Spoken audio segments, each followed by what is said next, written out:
Alright, welcome back to Meadow. Once again, not going to be a primary series or anything. It's just...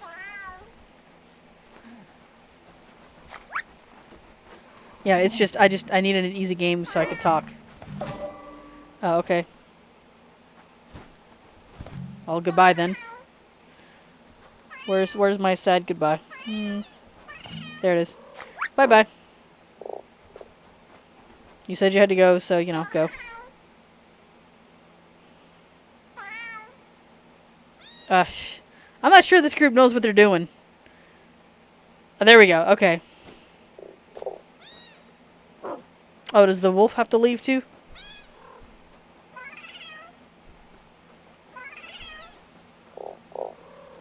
Is everyone leaving? Oh. Everyone's leaving. Okay, well, I guess I'll just run around and talk then. I was hoping to give you guys something a little bit better to look at, but everybody's leaving, so I guess we just get to see Meadow in the dark while Mondevue rambles about life. But yeah, I wanted an easy game to update you. Whoa, weird leg. To update you guys on the last attempted job. And here's why I'm going to say attempted job. You remember last time I worked at the pencil warehouse, which I will still not tell you what it is. Because again, if you actually know me, you know what it really is, and you know why. And for those of you who are never going to find out, because I'm never going to tell you, I value my life and my safety and my health. So no, you're not. No, it's the pencil warehouse. It is forever the pencil warehouse. Did learn some interesting stuff about it. I'll update you guys on that as well. I'm just no. So the last attempted job. I say attempted because it only lasted 4 days. And it only lasted 4 days because they wanted 10-hour shifts. Now, on the one hand, I could do 10 to 12 hours 4 days a week because that gives you a 3-day weekend. That gives you plenty of time to recover and still get stuff done. Okay, I can take that trade-off. So, you know, temp agency contacts me and says, hey, we have this job lined up. You know, what is this something you'd be interested in? And it's not too far from where the pencil warehouse was. It's just further down the road. So I was like, yeah, sure, I can do that because that only added maybe 8 minutes to my original commute. I can do that. Okay, this collecting flowers, getting points. Not sure why. Points become pointless after a while because points help you unlock some of these and some of these. And I've got so many points that I've unlocked everything. Like, even by the time they come out with new stuff, I've already got it unlocked because I've already got a ton of points. They call it essence, but yeah. Anyway, brief deviation, because that was the one thing I did not explain about Meadow. I guess I'll just run around collecting these and seeing if I find any shards. So yeah, it was right down the road from the pencil warehouse. So I said, yeah, sure, I can do this. This, you know, it's gonna be a harsh adjustment, but I can do that. I'm willing to do that. It took a pay cut, but that would have been fine if the rest of this crap hadn't have gone down. Because, okay, first of all, let me tell you what the job was. Working at this massive warehouse with Pepsi products, specifically Gatorade. Now, my friend Blue Storm Kitty once joked that any new job I got would be the crayon factory. I was working with Gatorade. That stuff's so colorful, it might as well have been the crayon factory. So, for you know, for shits and giggles, yeah, crayon factory. That was my next attempted job. But yeah, you don't realize how heavy Gatorade bottles are until you're moving them for 10 hours. And at a rapid pace. But I'll get into all that in a bit. Because what I'm going to do right now is just, you know, kind of update you on why this whole thing didn't work. And it starts with day one. Which, thankfully, it did start with day one. I didn't have to do this for, like, 2 weeks and then be like, I'm out. Okay, if anyone has Telegram, that was me. Oh, dear. I'm getting messages. I'm afraid to pause, though, because we've seen what happens when I pause after the long dark. And that's not a normal thing. But I'm afraid to pause. Mud pile. And you can see my frog is, he's muddy now. And you can get other players muddy too. But anyway, oh, the snowy area is where I'm headed. Okay, I'll at least be able to see a little easier there. But, your train of thought, come back. Where'd you go? Yes, okay, so day one. You know, I go there, I meet my temp agency representative. You know, she's like, hey, you know, we're doing temperature checks at the door. And I'm like, okay, cool, I like this because I got it. Hello, Sarah. I like this because I got to keep my dad safe because he's vulnerable, and my mom might also be vulnerable too. Now that I'm thinking about it, because she has a mild case of asthma, and I don't imagine that would go particularly well with COVID-19. Because screw you, YouTube, I'm going to say it. See, that will forever be my stance on that. We're going to censor this relevant topic because reasons. Well, I'm going to say it anyway because you can't demonetize what's not getting money. That gold shard right there would have helped me unlock an animal if I had not already unlocked all the animals that I can unlock without buying things. Sarah, sweetie, I love you, but please, thank you. Lay down. Okay. So, I was thinking, okay, cool. They're going to do temperature checks. They're actually trying to keep safe. Everybody there had a mask. I asked for a pair of gloves, was given them pretty decent gloves as well. And basically the job is, there's 3 lines. And I say lines because there's like a conveyor belt on the conveyor belts are the lines essentially. And there's little rows next to each one with, manual conveyor belts, or I guess gravity-driven conveyor belts would be a better way to express it, because, you put something on it and it rolls down on its own, but it's not actually electronically operated. So that kind of conveyor belt. And, the Gatorade comes down, and you move that from the manual conveyor belt onto the automatic one, which then puts everything into a machine that packages the Gatorade. And this sounds completely pointless. And for the most part, it kind of is, because we'll get cases of Gatorade, and like the kind of case you could buy in the store, like, the ones that have, hang on, I have to math, so give me a minute.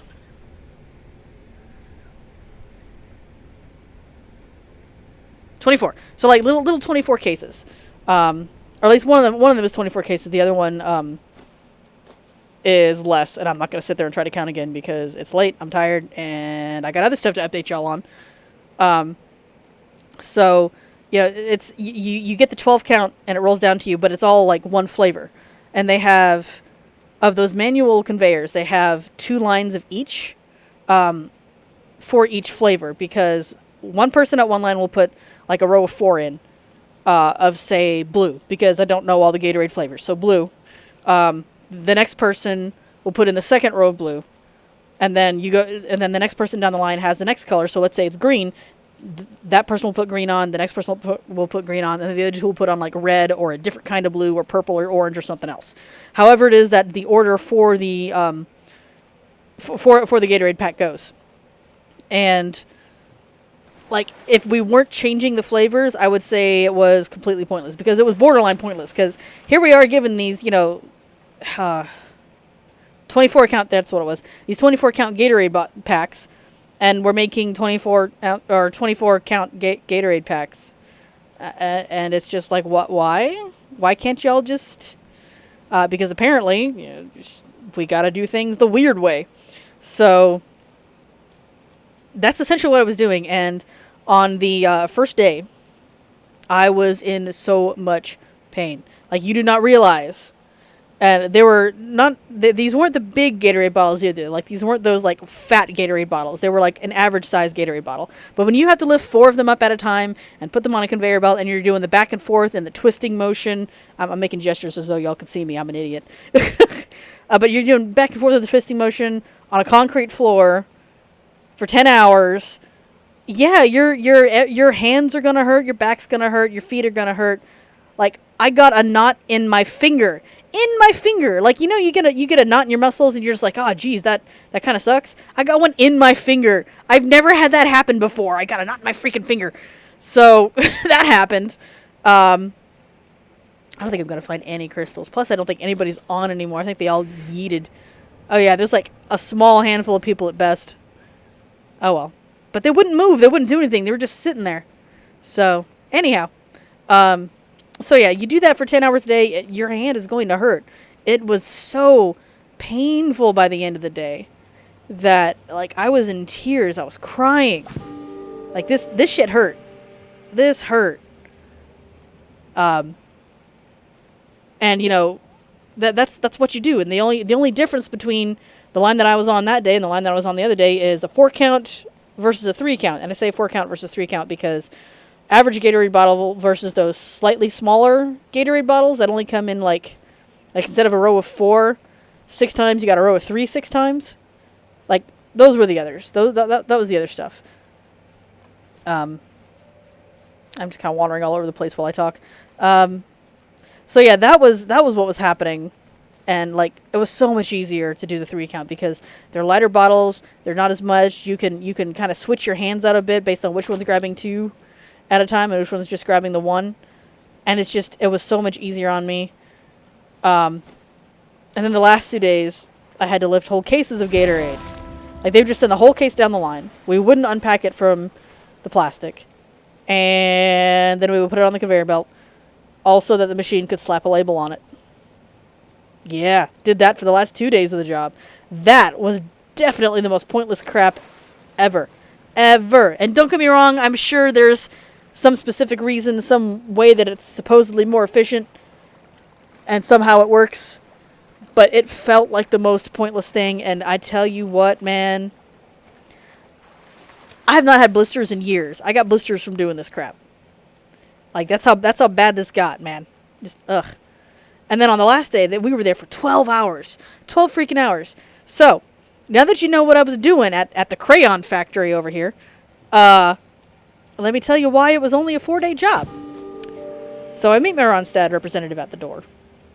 And, go through all the social distancing stuff. And I'm like, great, that'll help keep my family safe. We're good. So we go there, and the supervisor, multiple supervisors, mind you, but like, I guess the manager for that the manager for second shift, because there's like the manager for second shift, and his whole thing was, you come to me about blood, you come to me about fire, you come to me about 911, and then there was, the step down supervisor who was, you come to him for everything else. So, blood and fire guy, because I don't remember his name. So that's just what I'm gonna call him, blood and fire guy. Oh, I got stuck under that tree. That was a weird camera angle. He gathers us up, informs the new temps after he does his little roll call thing, and says, okay, we are ramping up. We are entering our busy season, which is why they're hiring temps. On the one hand, okay, sure, job. On the other hand, this means Fridays are mandatory. I'm sorry, you want me to do 5 10-hour days? I'm sorry, but by the time we get to the weekend, I'll still be shot, because that's just too much. They're wanting everyone there to do way too much. Way too much. And unfortunately, a lot of jobs are like that these days. They want you to do too much and not pay you what they should be paying you. And no benefits on top of it. Now, granted, I don't know what the benefits of this place were. I didn't ask, because as soon as I found out that all Fridays were mandatory, and keep in mind, before this, I got an email from, the head guy of the temp agency in the branch I'm currently working with, because apparently I'm working with a different branch now. And, I saw that it was, with Friday overtime. So I asked specifically, okay, is this Friday overtime all the time, or is this just his volume needs? And he was like, oh, no, it's just his volume needs. It would be too expensive to do it otherwise. So I was like, okay, cool, got it. And then we get there, and he's like, Fridays are mandatory.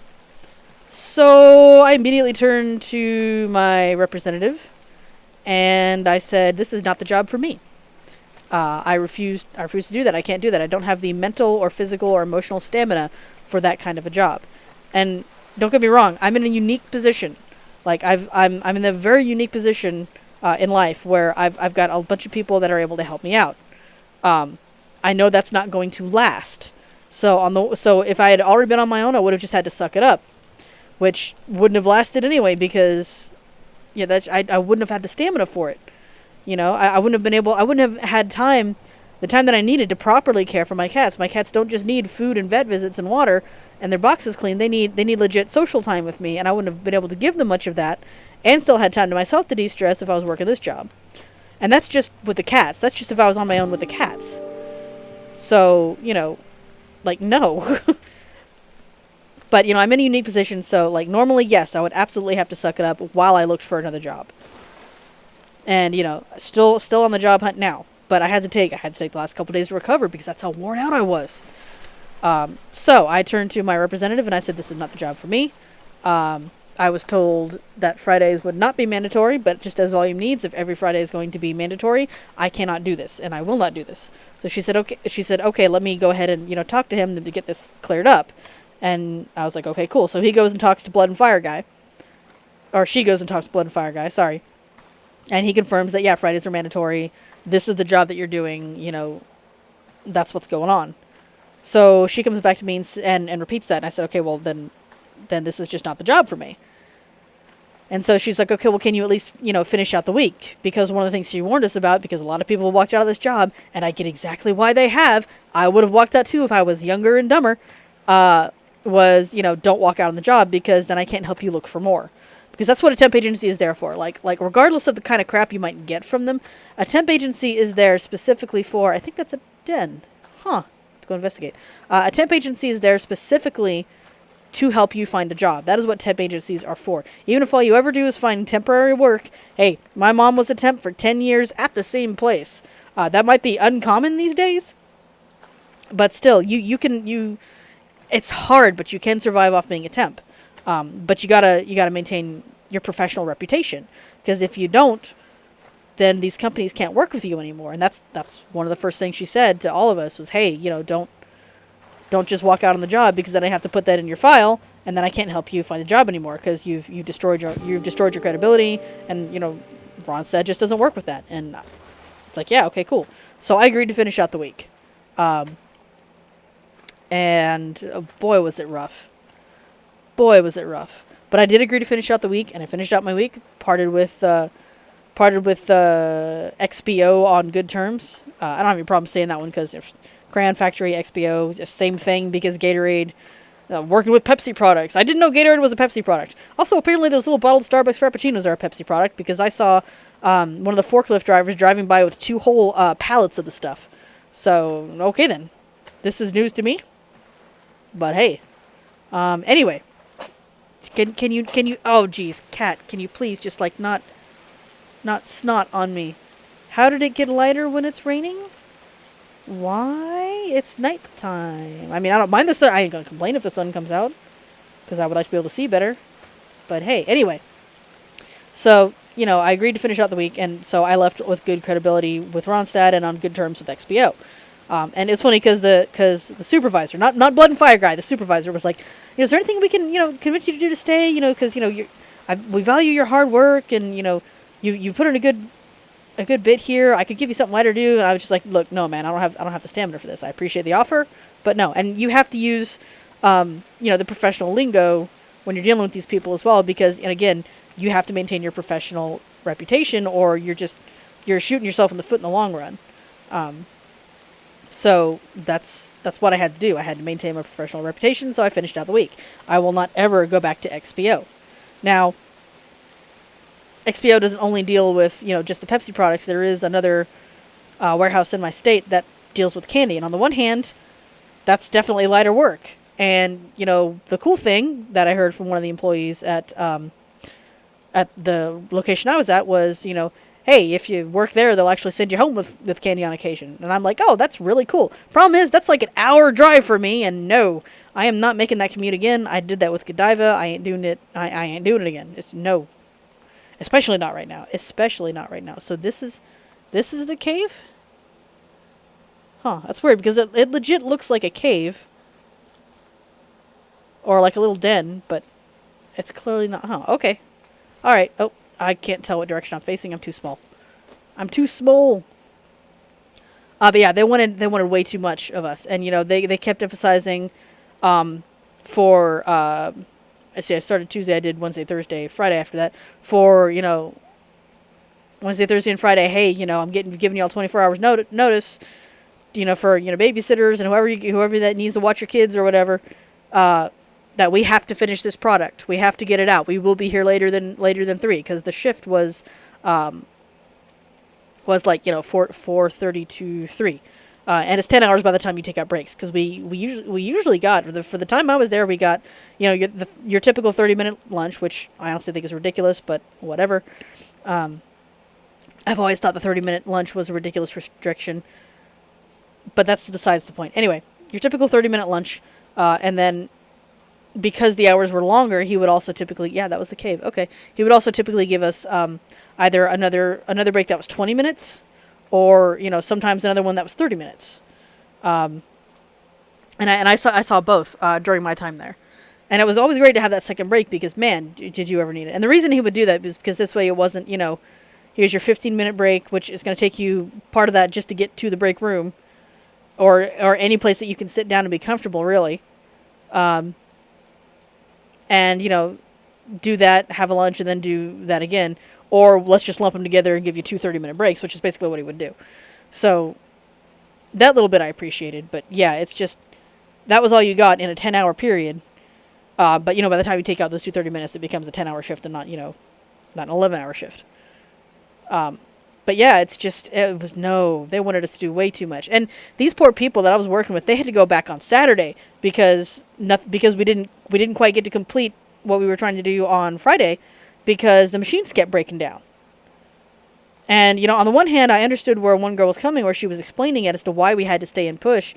It's because they were only going to have one forklift driver on Saturday, and she couldn't have him running, all 3 lines by himself, picking stuff at the pace that they were trying to move, that people were used to moving. But, it's just, at the end of the day, you got to let people go home and get some sleep if you want them to be productive the next day. And that's ultimately what drove the supervisor there to be like, it is what it is, y'all can go ahead and go home. But yeah, it was way too much. It was way too much work. And that's not worth $12 an hour. That's really not. It is absolutely not. Get a pretty good view of everything from up here. Oh, I like how we're above the aurora. That's funny.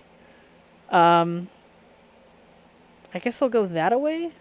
That's kind of a weird little artifacting thing. Oh, that's the render distance kicking in. Oh, okay. So the skybox is kind of like the way the rendering system works. That's interesting. But yeah, so that's what's been going on lately. That's why I've been pretty quiet. Why there hasn't been any new really anything lately. Because I've just been recovering from. I've been doing that job and then recovering from it and refusing to go back. Like, oh, no. Plus, as bad as things are with the economy right now, there's still jobs. And one thing that a lot of people won't tell you because they don't want to encourage this is you can pick your job. You can be picky. Like, now, granted, again, I am in a unique living situation. I have more options than the average Joe because of that. However, you can still pick your jobs. The difference is, you just stick with one until you can get the other, and you can pick. You might as well, unless there's, stuff going on that is just completely beating you down. Like this job, that's what this job was for me. I would never go back to the crayon factory because it just beat me down. Physically, and that does eventually wear on, your mental and emotional health because you can literally only do so much in a day. And still be good to go the next day. Like and to stretch that out into a week, there's just no way. There's only so much you can do. Boy, that was a stubborn shard. So yeah, but you really can choose your job. I mean, even when it's difficult to get jobs, you really can choose it. Like you may have to take that first one that you don't want to take, just to get some income so you can pay your bills. But you can still keep looking for a better job while you're there. And that's the part that a lot of people don't seem to realize. They're just like, well, I'm stuck with this forever. No, you're not stuck with it forever. Just until you can find something better. Or if you happen to have, a unique situation like me, take advantage of that and, take that little bit you need to recover and then hit the pavement again. Because that's what I'm doing. I've taken that little bit to recover and then I'm going to be hitting the pavement again. Which, for any younger viewers that happen to stumble upon this video and you're like, what the frig is hitting the pavement? That's an old term for looking for a job. Because it used to be you had to literally physically go to a place and ask for an application. Obviously, they don't do that anymore. It is extremely rare that you do not fill out an application that is, online. Like, I think I found maybe one place in the last 10 years that took paper applications. One. So, paper applications have gone out the window. But you can still sometimes go to a place and at least you can still physically go to a place, turn in your resume, and sometimes they'll hire you on the spot because their inboxes are overwhelmed with online applications. And that's just, when you get thousands and thousands and thousands of those to go through, after a while, it's all going to bleed together. So, oh, big shard.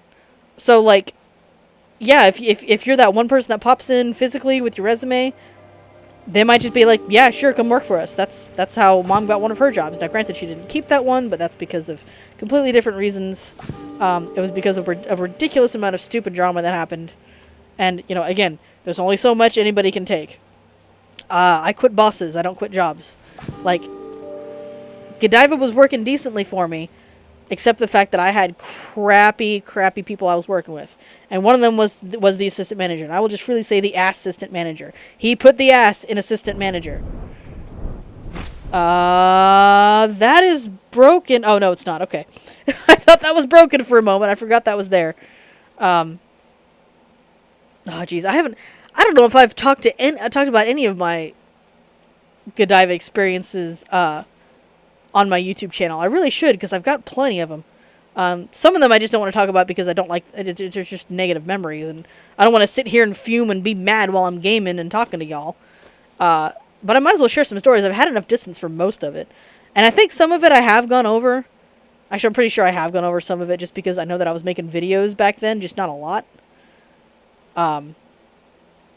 But yeah, I might as well just go ahead and share some of those stories too. So y'all are in for a treat when I get to those, because boy, do I have some stories. But that's usually what happens when you work in retail anyway, especially when you have to combine that retail with food service, which is technically what Godiva is, because chocolate, food. It might not be a necessary food. It's not a sit-down restaurant, or at least it wasn't. It might be now. But yeah. Ooh, I need that one. I need the one. I need the blue shard. Blue shard. Blue shard. Blue shard. Yay! I am that much closer to unlocking the skin. I only need 2 more blue shards, and I will have that skin. And I can no longer be the ugly white frog. But yeah, so that's kind of where I'm at. Wanted to make sure you guys got an update. Even though the first part of this little mini 2-parter here was just me talking about Meadow. But I do recommend Meadow. It's a good, relaxing game. But, if this is not how you relax, then, go find whatever game makes you relax. So yeah, I'll probably share some of my little retail horror stories, because I got plenty of them. More from Godiva than from Starbucks, oddly enough. Like, I had plenty of horror stories at Starbucks, but I had way more at Godiva. Oh my word. More at Godiva, more at PetSmart. Oh my goodness. Yeah, I haven't talked about that either. Wow. And that was quite, of course, for me that was more than a decade ago, so it's no wonder I haven't talked about it, because it hasn't been part of my life for that long. So it's just like, yeah, okay, whatever, that's in the past. That can stay there where it belongs. But yeah, I guess I'll start sharing some of those stories with you guys when I play other games. Possibly the next time I play the Isle, or possibly the next time I do Green Hell or the Long Dark. So, yeah. So that's the update. That's what's going on. Sorry if the video is particularly boring to look at, of just this frog running around on this weird background. It was supposed to be at least slightly more entertaining than that, but it was not, and I apologize. I can't do anything about people not being online. And like I said, I wanted a relaxing game to update you guys, so that I'm not sitting here getting distracted every 0.5 seconds by what's going on. Because that's best reserved for games like Green Hell and the Long Dark. So I will see you guys in the next video, whenever that is, whatever that is. And I'll go ahead and share some of my little retail horror stories with y'all. Because man, oh man, do I have some stories.